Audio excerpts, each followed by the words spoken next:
What does the phrase, "it's never too late," really mean? My name is TK, and in this series, I'm hoping to shed light on how individuals rise above, own their realities, and overcome obstacles.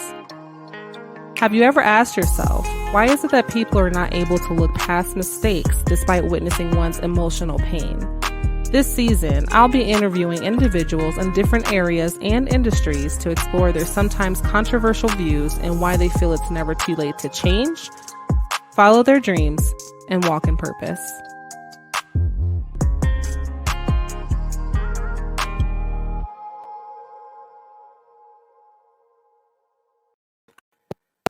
Hello.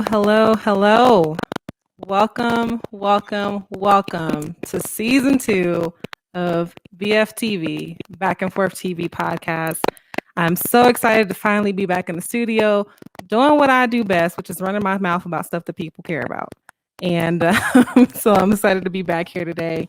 So I did take a brief hiatus, really just to kind of just reevaluate the message and making sure that, it was something that I would be proud of. And so we took some time to just go back and rebrand, the podcast, really just because the message of it's never too late to, walking your purpose, walking your destiny. It's never too late to change your situation. That message is not just for the urban community, it's for everybody. So I wanted to take a moment just to reintroduce our new mission statement. And here at Back and Forth TV, we strive to bring people together from all walks of life in a judgment-free environment. Our goal is to spread the power of perseverance, the power of community, and encourage hope by sharing individual stories of redemption that will inspire spiritual awakening, self-evaluation, and motivation to walk in purpose. And that is the new mission for the show, which I'm so excited about. Shout out to my team who helped make my whole entire rebrand process possible. Level 4 Studios, Cast Photography, Kim Clay Artistry, Melanie Monroe. I had a whole slew of people that helped make this come together, and I'm so proud of what we were able to do together. So thank you, all of you, for everything. A few housekeeping items, though, before we jump into today's show. This podcast, it does stream on all major platforms. So Google, Apple, Spotify, Anchor, whatever it is that you use, just type in Back and Forth TV and you'll see my little picture pop up. Just make sure that you subscribe and hit that notification button so that way you're aware of when new content is coming out. And then also make sure that you rate and review the show because it does make my podcast a lot more discoverable as well. Also, just a quick shout out and thank you to today's sponsor of the show, Sankofa Athletics, and we'll talk a little bit more about them a little later. Also, make sure if you're not already, make sure that you are following Back and Forth TV podcast on social media. Because if you're not, what are you really doing? You're not doing nothing. Is what you're doing. So make sure you're following Back and Forth TV is the handle on Instagram, Twitter, Facebook, to stay up to date on all the newest content and things that are going on with the show. Also, make sure you search and subscribe to Back and Forth TV on YouTube. By the end of the week, we'll have all of the videos from season 1 posted. And then going forward, you'll be able to see all the new episodes that will be coming out here for season 2, which I'm very excited about. So make sure that you subscribe there and hit that notification button so you know when new things are dropping. Also, we now have Patreon, which I'm so excited about. So it's an opportunity for you to not just be a part of the BFTV extended family, come join the immediate family. So literally for as low as $3 a month, you can subscribe to the show. You get access to all the live. You can watch the shows live throughout the season. You'll be able to participate in chats, ask questions. You also get discounts on merchandise. And there's also going to be some events that I do exclusively for BFTV immediate family members. So come and join the family, join Patreon. There's different tiers, but whatever it is you decide to donate, it's fine. You all get the same perks and discounts and things like that. And none of that money gets pocketed. It all really just goes to pay for this really nice facility. It costs money to produce podcasts, and all that good stuff. So subscribe on Patreon, come join the family. And it's going to be a good time. And then also, too, for the first 20 people that sign up, you go into a drawing to give it to win the t-shirts. We'll be giving out 5 t-shirts for that. So hop on it. Come join my family. Okay. And then speaking of establishments, shout out to Level 4 Studio, this beautiful, beautiful place I'm in. this is where I do my podcast. And without them, I don't think the way that I do things or the level of professionalism that you guys see wouldn't even be possible. So if you are a content creator, you need photos done, whatever you need, these people at Level 4 Studio are amazing. And they don't just leave you to figure it out. They're actually very, very hands-on, which I'm excited about because I don't know anything when it comes to technology. So these are the people that you want to work with. Best, hands down, the best in Colorado. So just wanted to give them a brief shout out. And now we're on to today's topic, which is the pathway to forgiveness and self-discovery. And my guest for today's show is Mr. Tyrone Marshall. Can you hear me, Tyrone? Of course, I can hear you. Yeah, of course, I can hear you. Awesome. Welcome to the show. I'm so excited to have you here. Just a little bit about you before we jump in. I just want to give the audience just a little background. So Mr. Tyrone Marshall, he's actually a professional basketball player from Denver, Colorado. From a young age, he has moved steadily as a professional athlete and has traveled all over the world. Amid COVID-19 pandemic, he retired at the beginning of 2020 to pursue his dreams. He is now a mindset coach. He's a motivational speaker and a very successful business consultant. In the future, he plans to add the title of author to his resume as he is now in the process of writing a book about his story to hopefully help others heal and deal with their emotional pain. So welcome to the show. Thank you for having me. Thank you for having me. Yeah, of course. Before we get started, I always like to start with like a little just icebreaker to lighten the mood, and let people get to know you a little bit. So I have a question for you. All right. Okay. If you could start your life over, what would you do differently? That's a question I think I've given. That's a question I think I've given. Honestly, nothing. I wouldn't change anything because I wouldn't change anything. If I change something, the person I am today. Mm-hmm. Yeah. I'm getting out that business of regret. Learning to just love the life I had. I've learned everything I've been through. Everything I've been through to where I'm at. Got me to where I'm at. Where I'm at. Yeah.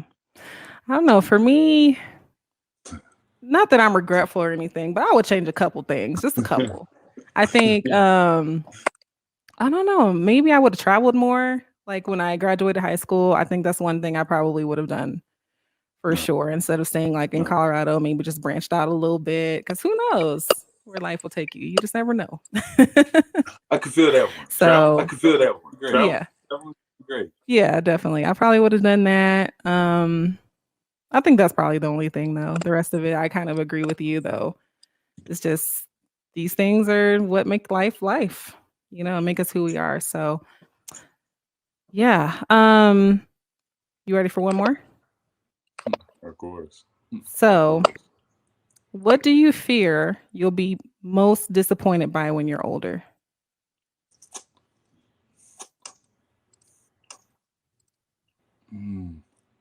Honestly, this is going to sound kind of cliche.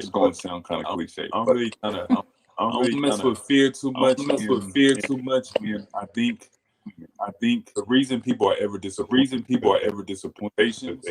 and when you have expectations on something, you just set yourself up to be disappointed. I go into everything, all the expectations, and just experience it as it is. Mm-hmm. Yeah, you are such the optimist. I think the only thing I would be fearful of is if like fashion from the early 2000s came back in style. That was a scary time in history.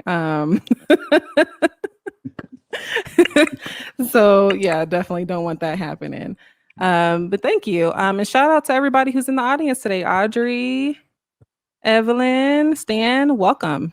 And you guys, please add in questions as we go along. If you guys have questions for Tyrone, we can definitely get some of those questions answered. So before we jump in, just to talk about the sponsor of today's show. So our sponsor is Sankofa Athletics. Again, that's Sankofa, Sankofa Athletics. It is an athleisure wear and accessories company that provides thoughtfully designed, high quality pieces that are unique and sustainably sourced. Each piece is designed in the US and it comes direct factory in the Middle East to ensure that each handcrafted piece is made from only the best textiles, fabric, and raw materials available. Did I say the best? I said the best. Okay. So they're not coming through with this cheap low grade polyester rayon. No, they're coming through with the best fabrics that you can possibly put on your body. Sankofa is a socially and environmentally conscious clothing brand that strives to be inclusive for all genders, so men and women alike. And I actually would have wore it for today's show, but I didn't get my stuff ordered in time, so that's my fault. I will be wearing it the next time. But when I tell you guys that this line of athleisure wear is so dope, let me tell you, it is fire. So it's athletic wear, but it also has like the most recent line that they have out now. It actually is made with African print. Like that is the coolest thing ever. So now you can go to the gym and not just be a regular person in the gym, but you're going to go to the gym in style. Okay. So you're going to set yourself apart and be fashionable. And one thing I also like about this line is not only is it appropriate to wear to the gym, but I can literally put that outfit on with a pair of heels. So I can go to like a little lunch date or something like that and then throw on my sneakers and go straight to the gym right after that. Right. So this is a really dope line. So go ahead, get online, support their business. You're going to go to sankofaathletics.com and you're going to use promo code BFTV. Okay. Again, that's Sankofa, SANKOFA athletics.com/BFTV. And you can purchase their clothes there. Okay, so make sure you support their business. I'm gonna have on the outfit next week, though. I promise y'all. Y'all gonna see it. You're gonna be like, man, I should have ordered me something because it is fire. You sure you're not in sales? All right, you so sure you're not in sales? huh? So you sure you're not in sales? Say it again. You sure you're not in sales? Actually, I am. I've been doing sales for a long time, but the clothes really are dope, though. Like you got to get online and see it. They're fire. So anyways, Tyrone, back to you. So you are, like we said, a life coach, you're a motivational speaker, a business consultant, entrepreneur.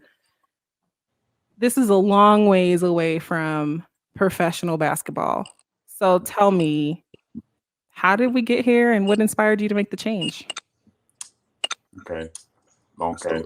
But my mindset coach, not quite. I don't know what the differences are. I prefer to focus just like you focus on your life. But essentially I could say right. I love basketball, right? Basketball was not what I ever wanted to do. Basketball, I did basketball. Everybody always was telling me, oh, you should play basketball. You're not playing basketball. That was the way I got accepted. And so once in 2016, I started going through my mindset, intentional mindset, and starting to really get to know myself. I had to make a choice. I had to make a choice. Am I going to keep trying to play basketball like I love it? Right? I'm talented at it, right?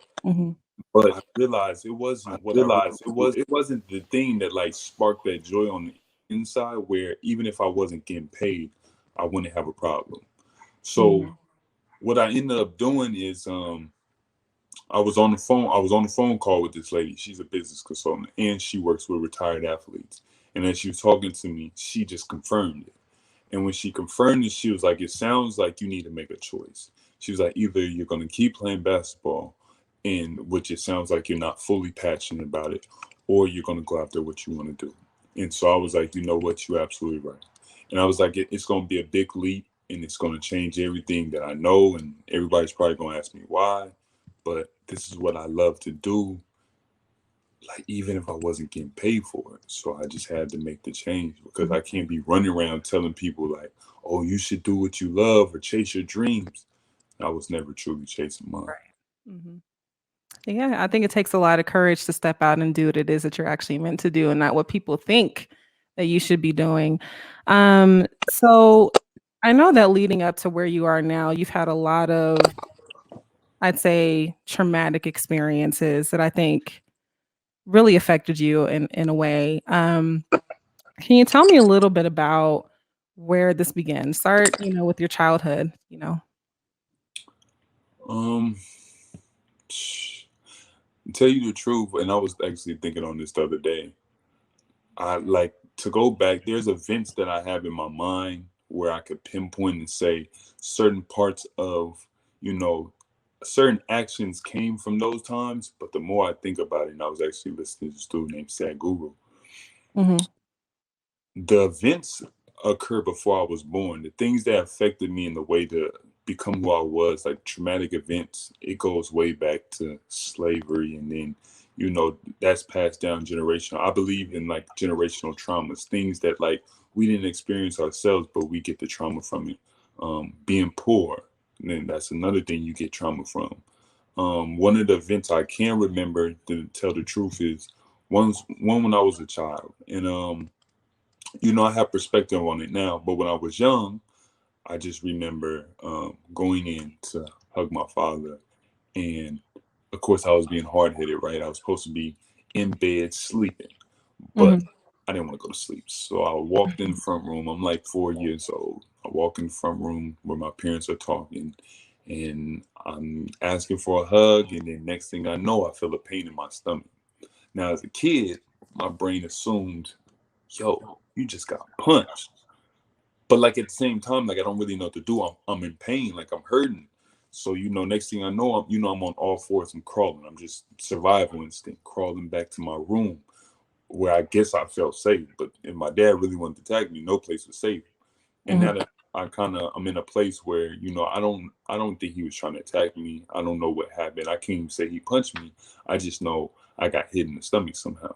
So I mhm, got back to my room, and I remember getting through the door. And as soon as I got through the door, I kind of leaned against the wall, like my back against the wall, and curled up with my legs, close to my chest, and I'm crying.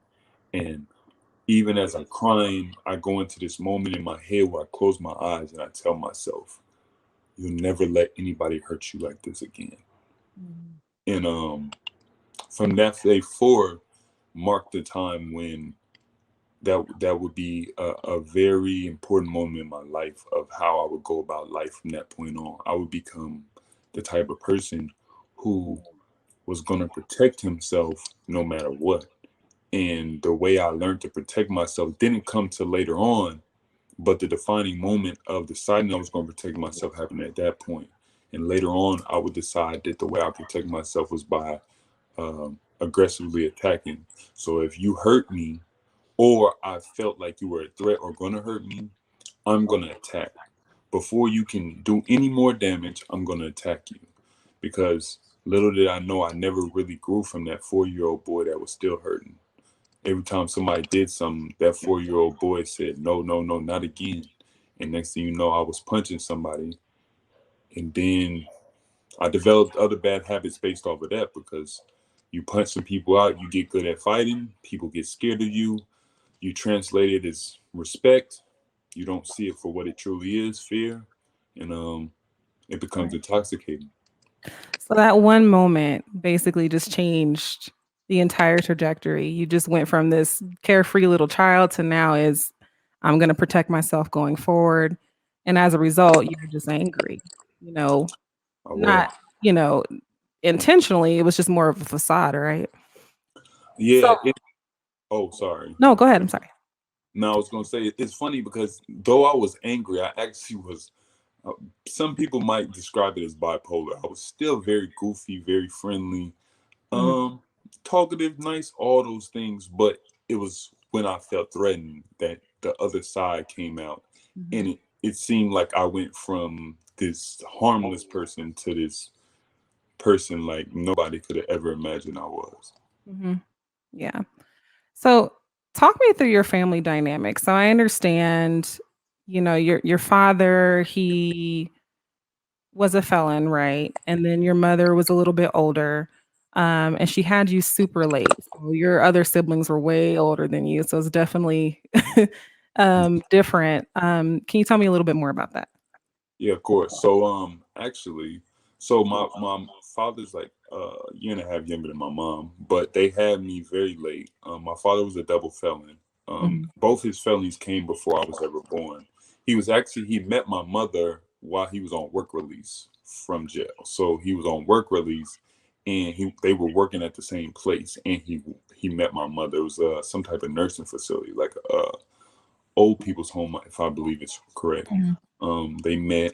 They had me. My mom had already had 3 kids that were grown. Wow. Um, You started so, all huh? she started all the way over. Yeah, yeah. She started all the way over. And like the crazy thing, she always tells a story how she felt like it was like she was good, like she was gonna be good, but she kind of felt like she said she knew my dad was her husband. And she always talks about my grandma was happy because my grandma, um, my grandma died when I was in 8th grade, so she didn't want my mom to be lonely for the rest of her life. She wanted her to have someone. And so my mom, she's an MVP because her and my dad, it was a little rough, but they got it figured out and they're still together today. And I can say truthfully, my parents were very good role models. I think when I was younger, my father, he was still working things out. He has a very sophisticated, violent past himself. He grew up in Southside Chicago, so like him growing up, he grew up in one of the most violent cities you could live in, and almost to the point he had been shot at. He got a couple bullet wounds already. He's been in and out of juvenile from when he was 12 to when he was 17. Then he went to prison for 9.5 years, got out, had a little boxing career, ended up getting back in trouble. Went to jail because he was actually more protecting himself that time. And then he met my mother, and so he still had some habits and things he was figuring out for himself. And when I was young, you don't really know your father. Like children we don't really know our parents. We only know what we see. And so we come into the world we come later on and we don't really know what our parents are doing. We don't know they got bad habits. We just think our parents have it figured out and they know what they're doing. Right. Mhm. But he was still figuring it out. My mom was still figuring it out. And as a child, I didn't know this. And so I came into a dynamic where my dad was still getting together. Now I can firmly attest that my father now he's a man that like I look up to in the fullest. Mhm. He showed me what it means to be a man, and he showed me that a man has to keep growing. A man has to keep working and doing better because like none of us are perfect. You can only keep working and keep moving forward in your life. Mhm. Wow. Wow. So one of the things you mentioned to me, which I thought was interesting, is that you were 5'10" in the 5th grade. Yeah, I've always been hold on real quick. I've always been very tall. So Mhm. yeah, in the 5th grade, I was 5'10". Um, I I was a big baby, so I think I came out like 8 pounds. So my whole family's tall. I had a sister who was 6'3". She died. None of my other sisters like 6 foot. My little sister, who's younger than me, she is 5'10". My mom was 5'11.5". She's older now, so she's starting to, lean Shrink. forward, and yeah, she getting Mhm. shorter. So she's right like 5'9" now. But like my father's 6 foot. So in my family, we all run kind of tall. I had a great uncle who was 7 foot. So everybody was tall. So I grew very early. People thought I was gonna be 7 foot. I finished off growing. I'm 6'8" now. I finished off growing when I was like in 9th grade. Pretty much in 8th grade, but like there was a little bit of changes between that 8th grade, 9th grade year. And then I also used to hunch over very badly. I was Mhm. I was ashamed of being tall. I just wanted to fit in. Mhm. So one of the things that you've mentioned was kind of trouble with your own identity. Because not only did you grow up and you were taller, like you looked different than everybody else, Mhm. had this very big personality, um, but you also didn't look like everyone from the perspective of maybe you couldn't afford all the nicer clothes and the nicer shoes. Tell us about that experience and what was that like for you? Yeah, I mean, I think a lot of kids can talk about, growing up humble means some people call poor. Um, it was just essentially we just didn't have it, you know, like, and it didn't, like, in my mind it didn't make much difference to me at first, but you learn that there's a big difference when you get to school.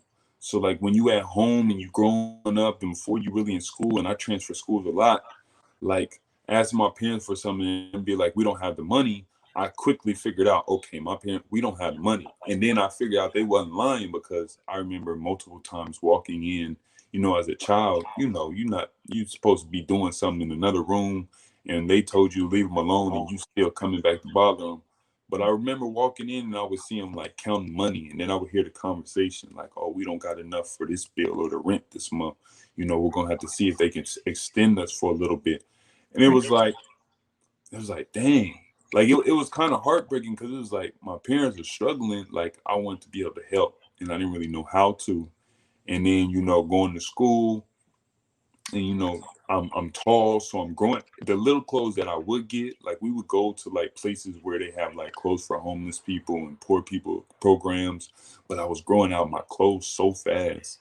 Like I'm growing crazy. Like I'm growing 3 inches a year from fifth grade to eighth grade. I was growing 3 inches a year. My feet growing crazy. One of my older sisters actually came home from the army, and she was trying to buy us clothes. And so she was buying me shoes. I remember she bought me 2 sizes up, because she was like, you're not going to grow out of these. Like, if you do grow 2 sizes, at least you'll fit these. It's funny because my feet actually stopped growing. And so I actually was wearing a size too big for a while, for like 5 years, actually, because I didn't know any better. But it was just like going to school, getting made fun of, and like not being accepted, then like, you know, leaving that school, go to another one, try to get accepted in that school, not get accepted, go to another school. Like I think maybe it was even worse, because I didn't stay at just one school and not get accepted. I went to so many different schools, so many different cities, so many different places, and I wasn't getting accepted. So it kind of weighed on me to make me feel kind of like, you know, like it's me. Like I never interpreted like it has nothing to do with me, it's them. It always was like it's me. Like I'm weird. Like we're poor, so I can't even be swaggy. Like I talk too dang much. Like I'm too tall, so I'm hunching over to try to be shorter. Like I just like I don't fit in the least. And the first time I guess I started to kind of fit in is when people would talk about basketball, because then it's like, oh, you look like a basketball player. It's like, and when I finally was, when I was playing basketball, I'm like, yeah, I do play basketball. And then like it's always smiles and nice words and nice things, Right. and that continued on for, you know, as long as I played. Mhm. So you have a few things going on here. So we have this protective barrier up from when you were younger, right? And then we're moving around to all these schools where you can continuously like reinvent yourself or try to change who you are to fit in. You know, then you're to get respect, you know, your defense mechanism is to basically fight, you know. And so the first time that you actually see some respect is when you start playing basketball. Um, which that does frustrate me a little bit. I think when it comes to ethnically diverse children, sometimes they want to put us in this box of the only thing you can do is sports or entertainment. I even remember because I'm 6 feet tall, you know, so back when I was younger, people would always say, "Oh, you should play basketball. You're going to be this, or you should be a model." I'm like, I don't want none of those things, but okay. Not what I want. But it makes you feel more accepted. So, tell me about how you discovered basketball and how that got started for you.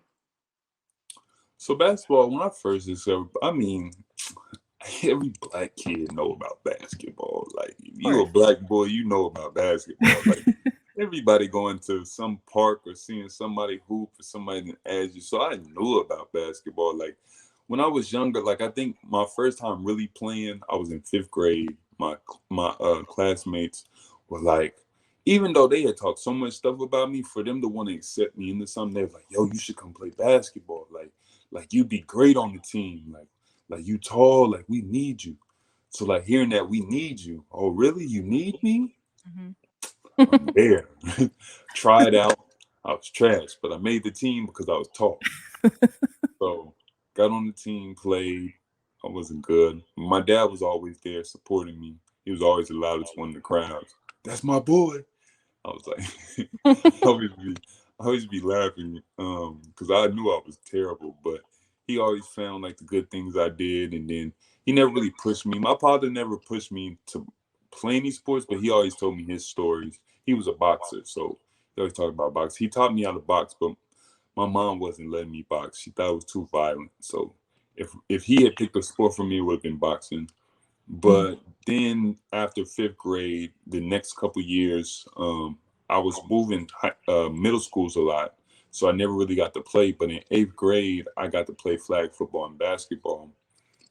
And that year is the year that I kind of got serious with basketball. Like I really wanted to play, and I was playing at school, and then they was talking. I remember walking out out the gym and out to school after practice, and I remember hearing some of my teammates who were some of the popular boys, like they was like, "Yo, he's tall for nothing," and like that hurt because it was like the one thing that I thought I did have to get accepted. They was like telling me that like it still wasn't good enough.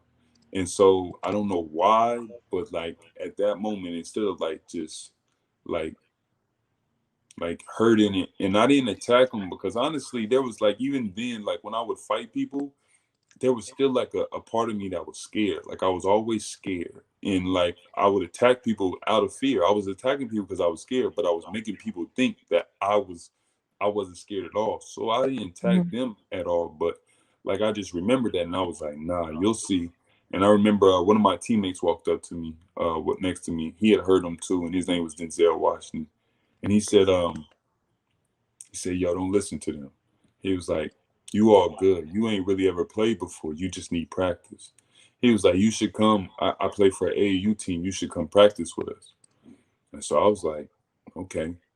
So my dad took me and I got to meet the team and the coach. And I remember that's when I started practicing. And the coach was hard on me, but I appreciate it to this day because he taught me toughness, both mentally and physically. Like, you know, and I didn't give up. Like I kept going through it. Like regardless, I was born with asthma, so basketball presented a little more of a challenge to me than most people because I've been hospitalized multiple times, and the feeling of feeling like you're dying and you can't get your breath and there's nothing you can do about it is a scary feeling. And when you Mhm. first start playing basketball, you have that feeling a lot. And it's not an asthma attack, it's just you running out of air because your lungs aren't used to running that much. Right. But not being able to tell the difference can be very scary. But I had to push through that. Um, so that was kind of the start of my career. Right. So now you're in high school where you're taking basketball like very, very seriously at this point. But um, that's when life kind of got to get, a little bit real for you, right? Tell me about your time in high school. So my first year, I was in Texas. In eighth grade, my grandma had died, and we no longer could afford to stay in the house. The only house I've ever lived in my house in my life, but we couldn't afford to stay in that house because part of her Social Security was actually helping us to be able to pay for it. And so when she died, we no longer had that, and so we had my mom didn't want to be in Colorado anymore. She didn't want to be in Denver anymore. So she decided she wanted to move down to Houston where my brother lived. So we moved down to Houston and that was a little change. My brother did help me though. He helped me find a team to play on. I played on the little AAU team there. Then I went to this. We went looking for schools. I ended up going to this school called Hightower High School. I got in through the magnet program. I was always a smart kid, but my mind was never really into school. Like I was a smart kid, and if applied, I could have probably done anything I wanted to. But I was never really into school. I was more into like being accepted. And so I got into that school, and I started playing basketball there. That kind of boosted my confidence because my coach, the head coach of the varsity team, liked me. He liked me a lot. He had big plans for me. He wanted to put me on varsity from the start, but I wasn't ready for that. So at first he put me on JV, but then I had to go down to freshman because I wasn't ready for JV and I wasn't getting a lot of play time. But at freshman I did. I did well. I was always athletic, so I used that to kind of shine. Then after that year in the summer, I went to go play AU. Did well. Went to some tournaments actually, and actually got ranked um, in the state of Texas, top 10 freshman in the state of Texas. So that was very good for me as well. That boosted my confidence. But a week before school was about to start again, my parents ended up telling us that we were going to move back to Denver because my father, at the time I didn't know, but my father couldn't stand his job because he was working a steel mill job. As a double felon of violent felonies, you don't get very good jobs. Right. So he was working a job that was hard on him. He wasn't getting paid much. He was hating it. And so Denver had always been a more lenient as far as him being able to get a job. So they were going to move back, disrupted everything I had going. Like I was messed up all over again. Couldn't call nobody, couldn't tell my teammates, my coach, nobody knew where I went. I went to this school called George Washington High School. But even before that, I was zoned to a school called Overland. Because when we first moved back, we had to stay with my sister. We didn't have a place to stay. We stayed with my sister, and I was zoned to a school called Overland. But I went to go to George because that's where all the people I knew went to George. Why I wanted to go where all the people who made fun of me went, I don't know. But that's Right. that's where I decided to go. Ended up going there, got onto the basketball team right away, was playing varsity my sophomore year. Didn't get a lot of play time, but got enough, and we actually went to the championship. Um, and then my junior year is kind of when I had to step up because the seniors from the year before who had got us the championship left. So now everybody was expecting big things from us. Um, Chauncey Billups had just came back. Chauncey Billups came back the year prior, so he got to see us in the championship. So then go through high school. My junior year was okay. My junior year wasn't too bad. We moved around, but I stayed there. My senior year was when things got crazy because my senior year, I was getting recruited by a lot of colleges. I had coaches calling me. If anybody who knows about the recruiting process, when you highly recruited, coaches call any time of the day, midnight, in the middle of the day, and during class, whatever. They send me letters, like they want me to come see the school. I had two coaches, AAU and high school coaches. They didn't get along, so they both tell me about different programs they didn't want me to go to. That year, I just got a car. I got a car right before the year started. My brother donated his wife had a car that she was about to get rid of, so they just gave it to me. I ended up wrecking it, actually sneaking it out. I didn't tell my parents. I lied to my parents. I told them I didn't know what happened. I was like, somebody hit my car. My parents, I don't know if they believed it, but they never said nothing. Parents always know. Yeah, I'm sure they did. Um, Started driving and had a car, so I was I was a little bit cooler because I had a car. You feel me? I could move around. I was a basketball player. I had a car. You feel me? Stuff was looking up for me, and I was getting recruited, so I was feeling pretty good. But that year would be a hard year for me. My father ended up getting prostate cancer, and he didn't have insurance, so in order to get like insurance, we had to move into like Denver County because where we were staying was like right across the street from Denver County, and the places we were staying in were like a low income place, so they were nice and we could afford the rent, and I loved them, but we couldn't stay there because they had to leave there. My dad couldn't work because he was getting sicker and sicker. So then, like, we were homeless. So my parents went to go live in this homeless place on the west side of town. My school's on the east side of town. My car was good on gas, but we couldn't afford to keep putting gas in that tank. So at first, we got these gas tokens from the homeless. I don't know, it's like the Homeless Coalition or something like that. And I was able to get gas and go see my family a couple times. But then it got to the point where I didn't have any more tokens, and so my family was staying on the west side. And in order for me to keep going to school every day and do what I need to do and practice and all that, I was just staying in my car. I also had a dog. So I had my dog in the car in the back seat. I had all my clothes in the trunk. And then my friend lived down the street from the school. So I would park at the rec at night, go to sleep. I had a blanket, so I wrap up, and then I would go in. This is in Denver, so it gets cold. So in the winter it can get real cold. So Yeah. I had my blanket. Sometimes I had to leave the car on and leave the heat on, but not too much because I didn't have gas like that. And at lunchtime, the way I got my gas money to even make sure I could get, to the recreation center, my friend's house, and back to school, like I would drive kids to go get lunch and they would give me a little extra money. And because I got free lunch, I didn't need the lunch. I just need the money. So they would give me a little extra money to drive in the lunch. and then, you know, I would get the school lunch, and then I would have a little extra money for food later on or whatever it was.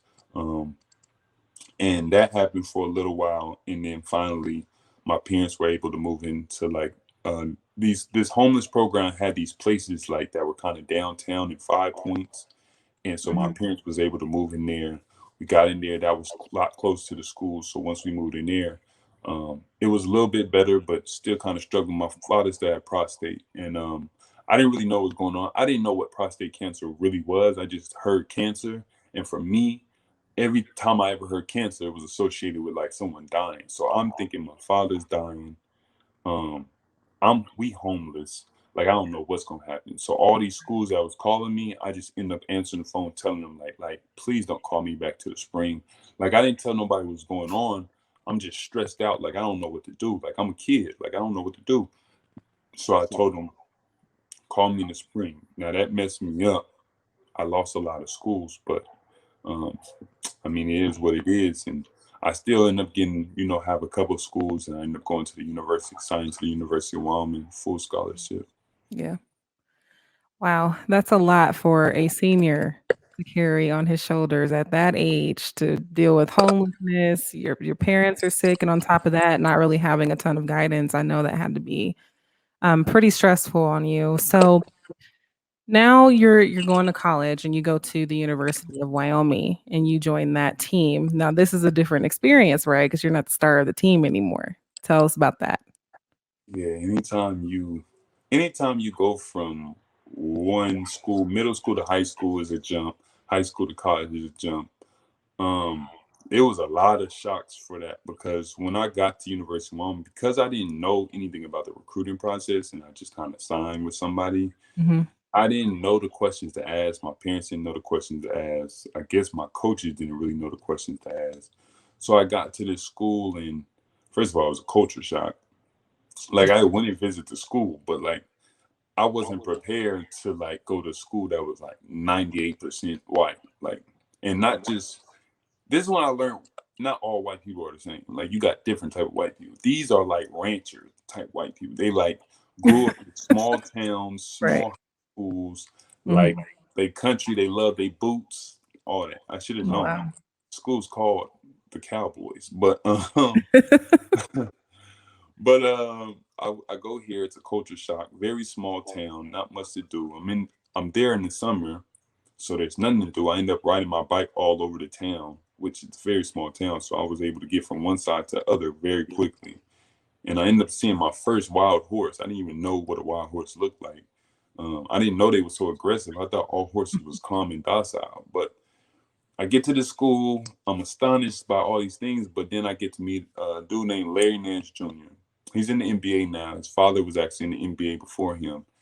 And I kind of learned the politics of, you know, basketball. This is when you first start to see the politics of basketball because once you get to college, the college level is they're making money off it. There's a lot of money being made off the programs, and so there's a lot of the schools are giving money, the players are giving tuition, coaches are being paid pretty good salaries.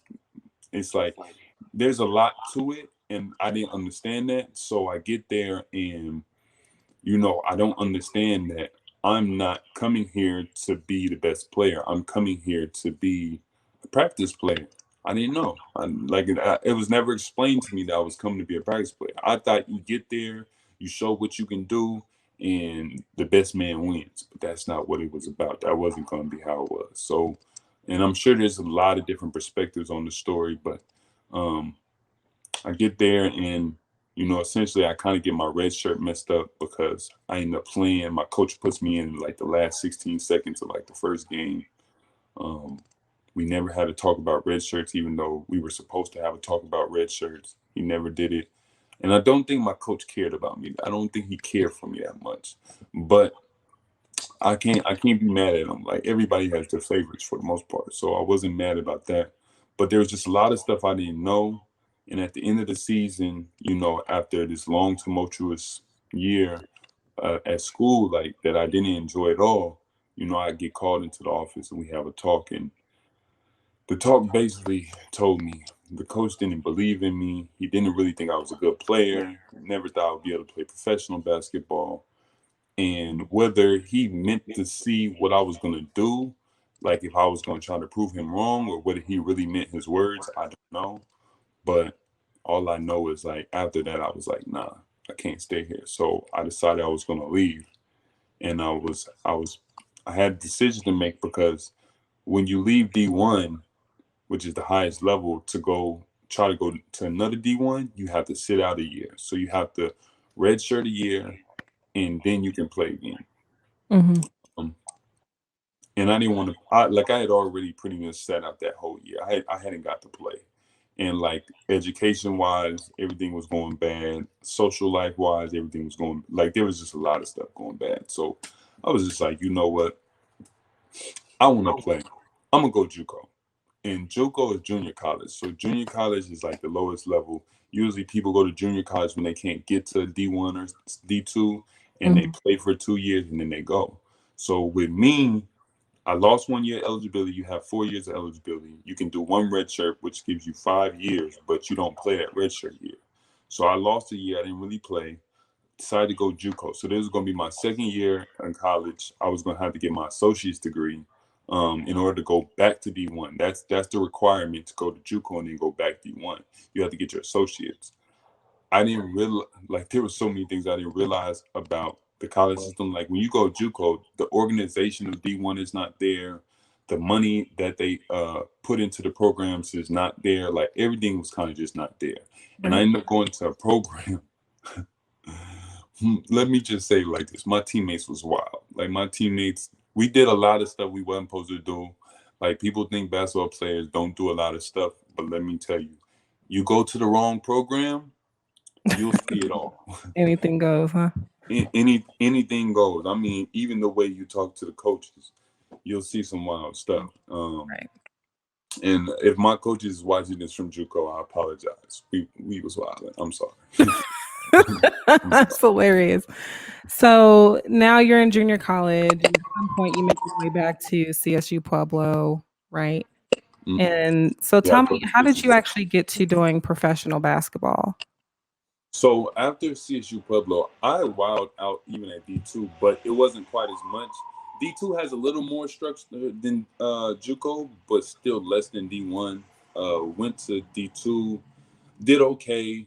Um, Still wasn't crazy about the books, but I ended up being a history major my last 2 years, and I had a little more interest in that than I had in a lot of things. But even my last semester of playing, after basketball season ended, which I was mad about some things that happened, like game wise.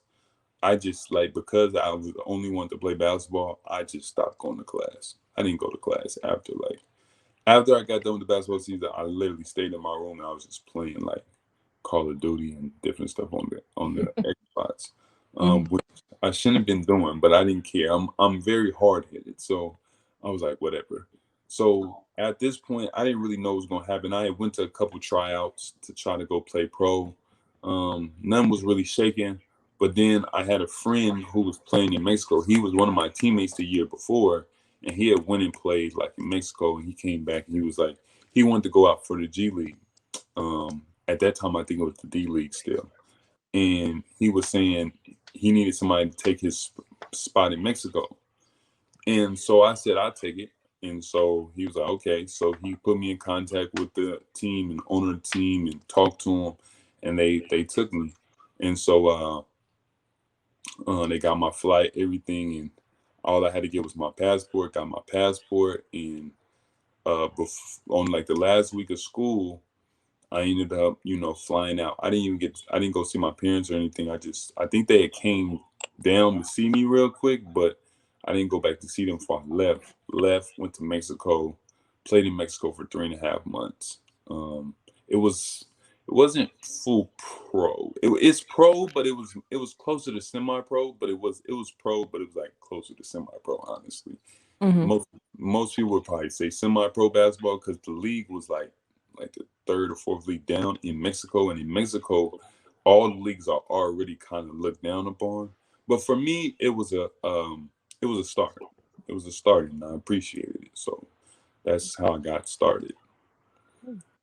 Um, so during this time, you start traveling to all these different teams, around the world. You go Mhm. to China, I think Greece is one of the places you mentioned, several other places, and you get into a string of toxic relationships um, with women. Yeah.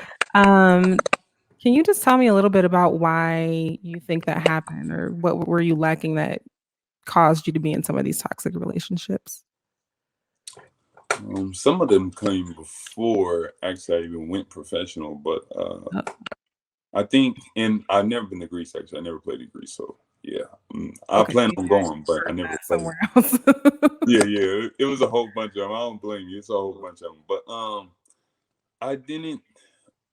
I'll say it like this: that aggressiveness that I had when I was tagging people when I felt threatened was for most part men.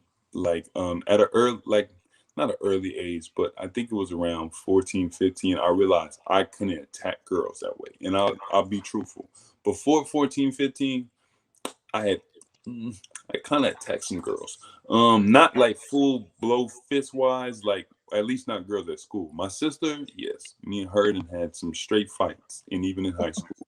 But after that, like, I realized I couldn't attack them like that. So the way I kind of went about it was kind of like with verbal abuse, but not consciously. Like I never was consciously put in my mind to do this, but I was hurt, right? I was traumatized and I was insecure. I didn't have any self-esteem. I always thought these girls were going to leave me because I always had, like, I didn't just, like, when I got in relationships, like, I like committed. So I was so loyal, like, in my mind, I'm like, yo, I'm gonna marry you. Like, in my mind, I'm thinking I'm gonna marry you, chick. Right. And but I'm just so insecure. I'm like so jealous, and like I'm in it for all the wrong reasons, and they're damaged as well, and they have their walls up and all this stuff. And like when you first meet people, everybody doing everything right. Y'all both doing everything right. Like everything look Mhm. good. Right. Like he the most charming guy you ever met in the world. He taking you out doing everything. I was doing that. And then she ain't showing you none of the defenses, none of the trauma, nothing like that. That stuff always comes in later. And so when it came in, it was all bad because I didn't know how to communicate. Like you got to think, every time I've ever got hurt or somebody said something, I'm punching them in the mouth.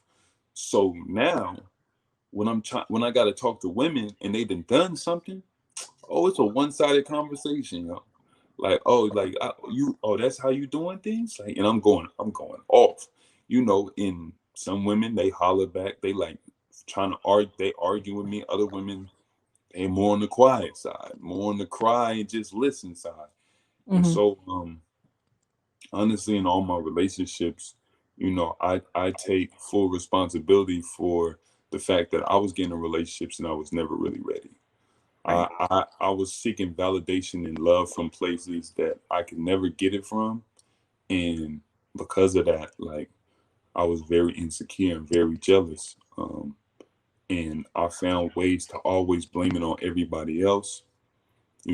Honestly, I was still that 4-year-old boy that was always getting hurt and just finding reasons to like lash out or do something or leave. And I quickly developed a way of like with women of just leaving. Like because I Mhm. was always moving anyway my whole life as a kid, and as basketball always had me moving, like I would just always have the same excuse, like, like if I got into a relationship, like, nah, this ain't working for me, I'm gonna be moving anyway, so it's probably better we don't talk no more.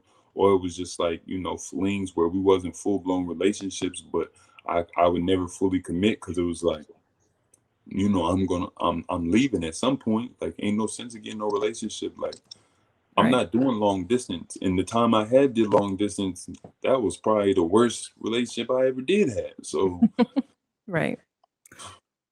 it was just toxic. Yeah, I definitely understand that. So now you're playing professional ball. Now you finally decide to give your life to the Lord. You get saved and all that. Tell us about that experience and what prompted that change for you. For me, I think the most important thing for me is because I'm not. It's not about religion for me. It's about the truth. Like I've always been big on the truth. I've always been that kid who questioned things.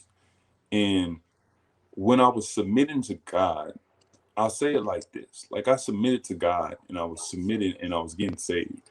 But the way most people see it, they be like, "Oh, you was becoming a Christian." No, I was submitting to God to lead me to whatever path I was supposed to be going. And at that time, all I knew about really was the Bible. I had learned about other religions, but all I knew about was the Bible. And so what happened for me was I had been living a life that, like, I was doing things on my own. I was like trying to, figure things out on my own. I was just doing whatever I felt like. I was really just reacting. Like, it was just a lot of emotions. And I in 2016 in the summer, I was homeless in Los Angeles. Like, I had played in the Drew League. I Mhm. came I got into the Drew League after coming back from China playing. And before that, a whole year of just traveling all around the world. And everybody thought I was living life, but I was in a weird place. Like I was getting to go places and experience all these things and learn all these new things, but you know, there was still a part of me that was like still trying to figure out, like, what am I supposed to be doing? I think everybody does that. Like, what am I supposed to be doing? Mhm. So, in 2016 when I submitted, that was kind of my way of, I had always felt like, God, I'm gonna submit, but let me get this little bit out of me. You feel me? Let me get all this out of me, and then I come to you like, I'm like, I'm gonna come over there, but just let me get all this out real quick. I'm trying to have a little fun, but it just got to the point where, like, fun really wasn't fun, and when I fully realized, like, fun was like really costing me way too much. I was like, what, it's time to submit. And so I did. And when I say submit, like, I gave up everything. Like, I cut everybody off. And I went through this process of where I was really into the Bible and reading. And, like, I think the thing the Bible helped me with the most was the principles. Right. The Bible was showing me principles of not only how to be a man, but how to be a person, on how to love others, but you got to be able to love yourself and love God and all these other things of what you're supposed to do. And so as I began to try to actually do that, I was like, yo, I can't be fighting people. I can't just be punching people in the mouth anytime I say something. Like, I still want to, but it's not what I'm supposed to do. So I had to go on a search with myself of, why was I doing what I was doing? Why was I finding it so hard to change when I wanted to change, but why was I finding it so hard to change? And so that was when, I began to go on a journey of why. And, like, the Bible was able to tell me some things, but what I was able to come to understand was there was a lot of trauma. There was a lot of things from my past. I Mhm. was still reacting. I was still doing stuff in life because I still felt some type of way. And I couldn't fully adhere to the principles that I was learning because there was still something in my past that still was like saying, oh, no, but he did this. Oh, he disrespected you. You just gonna let him disrespect you? Mhm. But I realized there was something wrong with it. Like, I shouldn't be even feeling that way. Like, I should be able to cut that off. Like, if I am in control of my mind and in control of my body, I should be able to cut that off.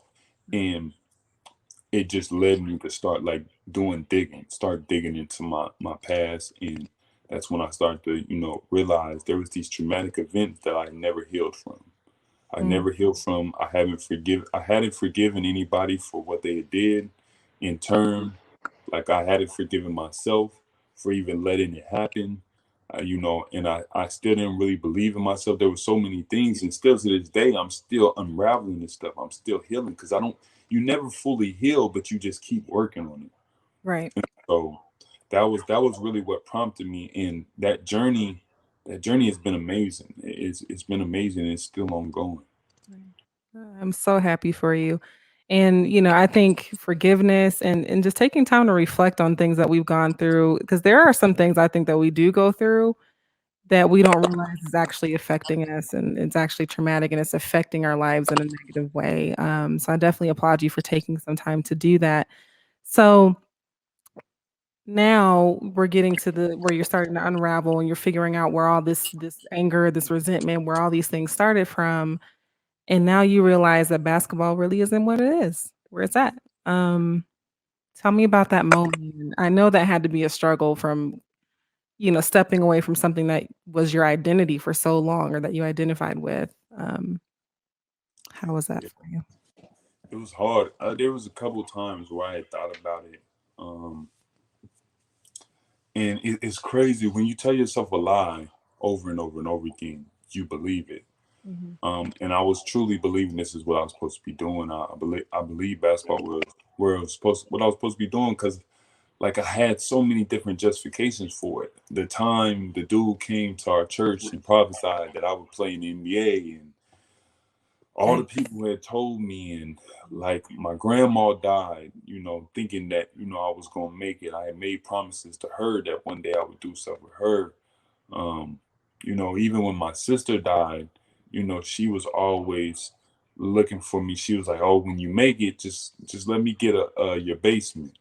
And like all these things that like fueled me to be like, I gotta make it now. I gotta make it now. Like if I don't make it, I'm a failure. Like I gotta make it. And so you stack up things on things to justify why you need to do what you need to do. But I was never really.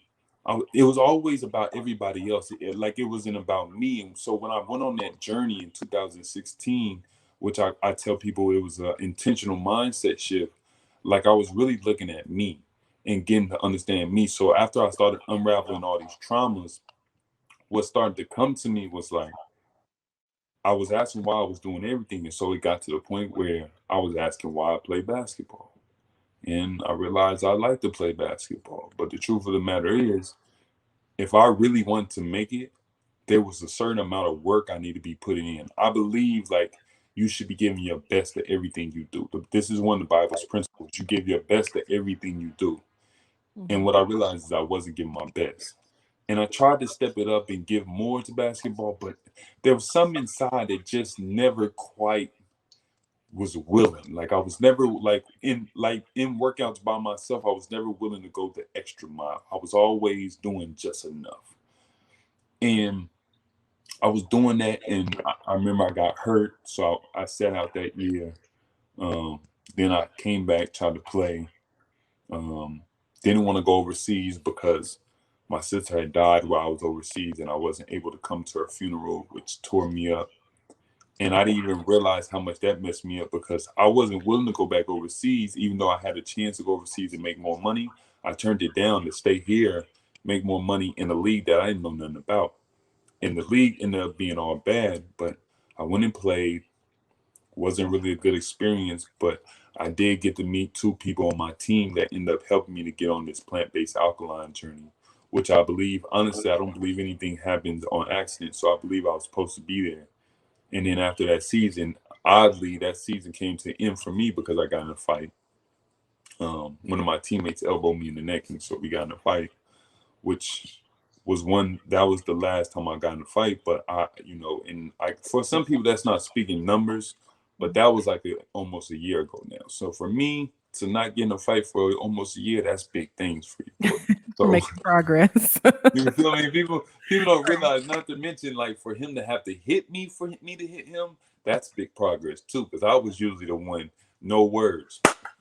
So, um, but on like it just came to a point where like I was really looking at myself, and what I realized, and people say this to me all the time because I engage in a lot of conversations with people, like being all over the world, engaged in conversations, talk to people, and the one thing people always like, yo, it was like people would make fun of me. They'd be like, "You sure can talk," but it was always like they made fun of me. But they was like, "Yo, you talk about stuff that like what you talk about though is not like just nothing. Like you talk about deep subjects." And some people would be like, "Oh, you need to start a podcast." They'd be like, people like, "Oh, you need to be a speaker."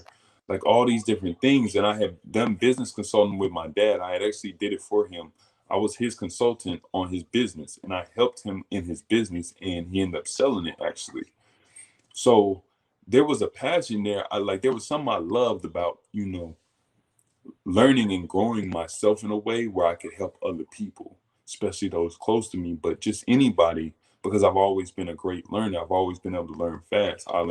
I just learn things naturally. I just watch things and I learn it. And so there was always something there for me, and I like to talk about it. I like to have the deep conversations, and I do it like I've had conversations where I sit in the car or sit outside with people, and we'll talk for 3-4 hours. I won't know what's going on. I just talk for 3-4 hours, 5 hours. Don't care how much time passed. I just love it. And I really realized like how much I love to talk.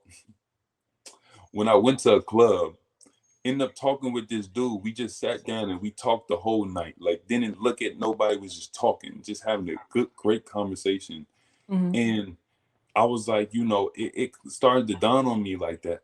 The thing I love to do is to talk to people and help people with things that a lot of times they don't realize, and give them perspective on things they may not have had a perspective on. And it's not about me being right, but it's about me being able to share some type of information that can help their lives in some type of way.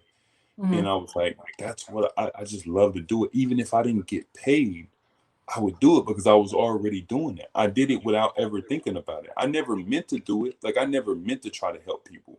Like it was always just naturally in me. Like just to stop and start talking to somebody random, and we just have a conversation for hours. Like we know each other. So I had to make a choice. I realized that, and I fought it for a little while because I was, but basketball's what you're supposed to do though.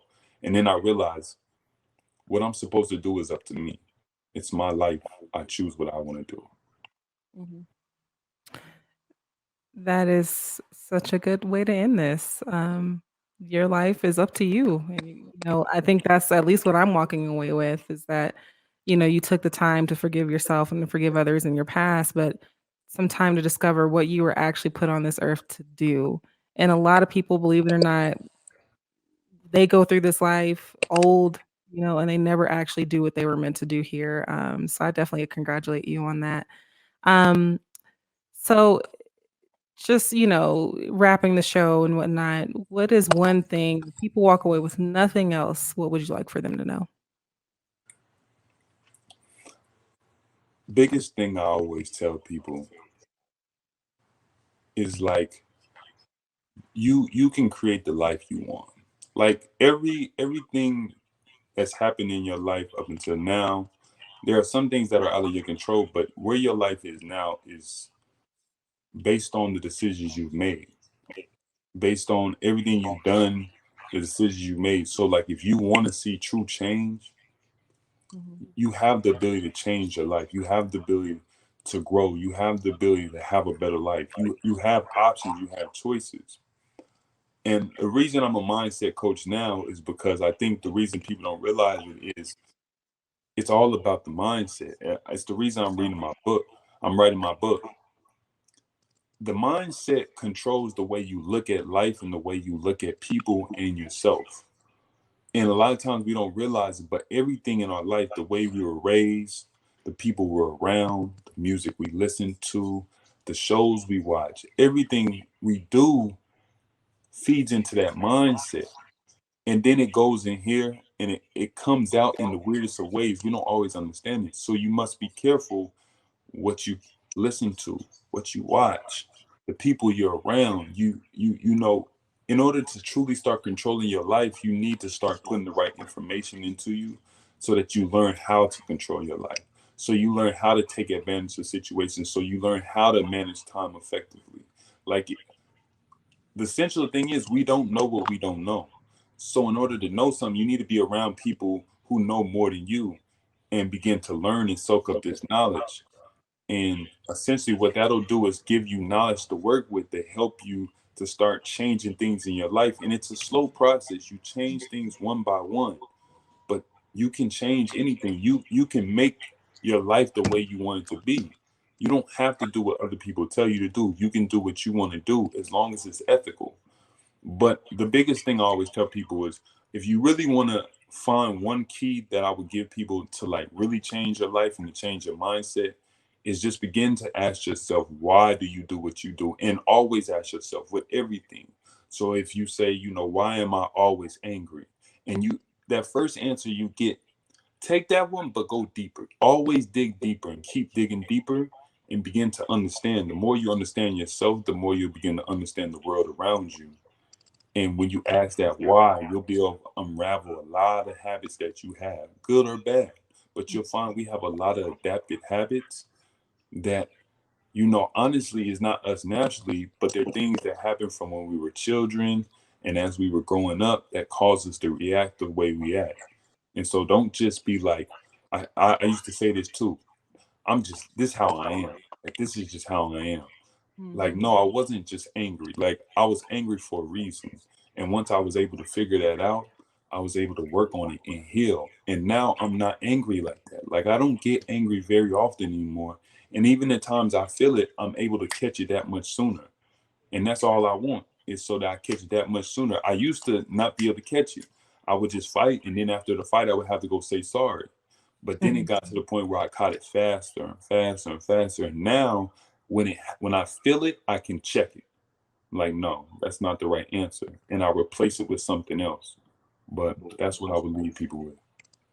That is awesome. Well, amen to that. I did have one question from the audience. From Evelyn, how did you handle being picked on? When I was younger, I handled it by like punching everything in the face. That's how I handle it, which is the wrong way.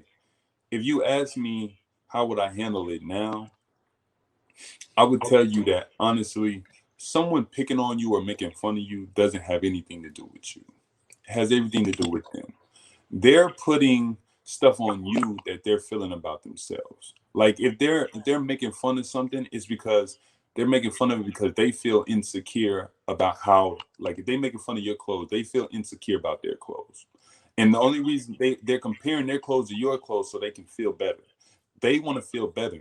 And when you realize that and you start to understand that people only talk about other people or pick on other people so that they can feel better, you'll be fine, because it'll be like, you can tell them honestly. You'd be like, yo, if you need to talk about me or say bad things about me to feel better, you go ahead, because I honestly want you to feel better. I want you to feel better. I hope you find a better way to do it. But if that's what you need for right now, you go ahead and do that. Don't let it affect you, because at the end of the day, it has nothing to do with you. It has everything to do with them. And they're hurting inside. They're feeling bad inside, and so they're doing things. Somebody hurt them, and so they are going and hurting somebody else in turn to feel better. But it has nothing to do with you. Yep, completely understand, and I agree with that 100%. You're welcome. So just a quick closing quote here. I always close with either a quote or a scripture. And it says here, if you live through defeat, you are not defeated. If you are beaten and acquire wisdom, you have won. Lose yourself to improve yourself. Only when we shed all self-definition do we find who we really are. And the author is unknown. But I thought that was an amazing quote for today. So that's pretty much our show. One more thing before I go here, for Patreon members, if you do jump on Patreon, you'll be able to catch the show live every Wednesday from 6 to 7 p.m. Mountain Time. Now, if you're on different coasts, I don't know that math. Do it yourself. I just know it's 6 to 7 p.m. Mountain Standard Time, okay, for Patreon members. And then for everyone else not on the Patreon, you would be able to catch the show on Friday. And then you'll be able to also watch the video then. But until next time, thank you guys so much for tuning in to the kickoff of my second season on the podcast. And I'll see you all next week.